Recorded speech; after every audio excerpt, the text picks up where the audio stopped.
آج کے بیان کا خلاصہ 3 باتیں ہیں۔ نمبر 1، دین کے کام کرنے والوں کو اگر تکلیف آئے تو وہ یہ نہ سمجھیں اللہ مجھ سے راضی نہیں ہے، وہ یہ نہ سمجھیں کہ اللہ مجھ سے ناراض ہو گیا ہے۔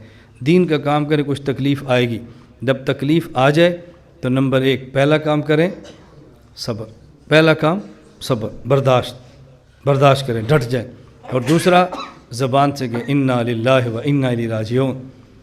بلکہ حدیث پاک میں رسول اللہ صلی اللہ علیہ وسلم نے ایک تھوڑا سا اضافہ فرمایا جب مصیبت آ جائے تو تم انا للہ و انا الیہ راجعون پڑھو، اور پھر یہ دعا مانگو اللہم آجرنی فی مصیبتی واخلف لی خیرا منہا۔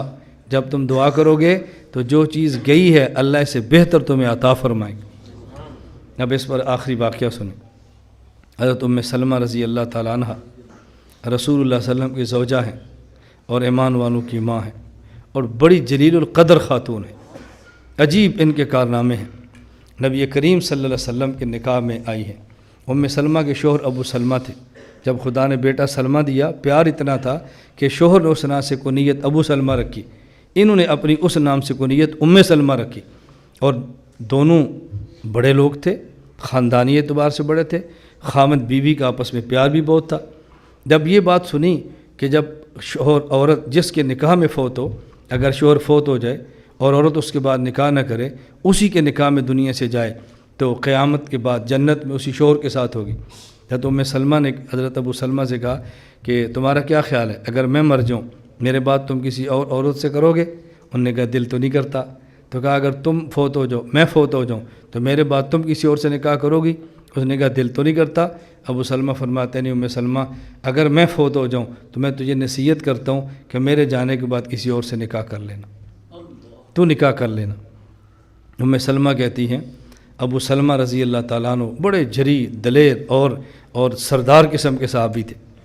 ابو سلمہ کا انتقال ہوا تو ام سلمہ کہتے ہیں میں دعا مانگتی اللہم آجرنی فی مصیبتی ہاذی، اللہ اس مصیبت پر مجھے اجر دے، واخلف لی خیرا منہا، اللہ اس سے بہتر مجھے شوہر عطا فرما۔ لیکن میں سوچتی ابو سلمہ سے بہتر بھی کوئی شوہر ہوگا، اس سے اچھا مجھے کوئی شوہر ملے گا؟ میں دل میں سوچتی، لیکن چونکہ اللہ کے نبی صلی اللہ علیہ وسلم کا حکم ہے کہ جب مصیبت پیش آئے تو انا للہ و انا الیہ راجعون بھی پڑھو، اور ساتھ یہ دعا مانگا کرو اللہم آجرنی فی مصیبتی واخلف لی خیرا منہا۔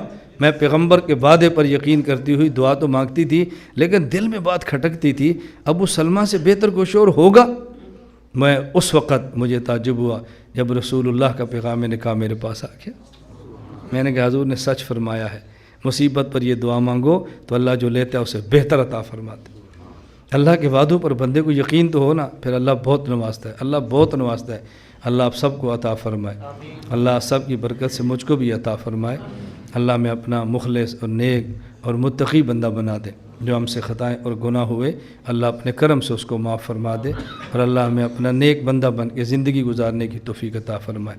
لا الہ الا اللہ، لا الہ الا اللہ، لا الہ الا اللہ، ما لنا رب سوى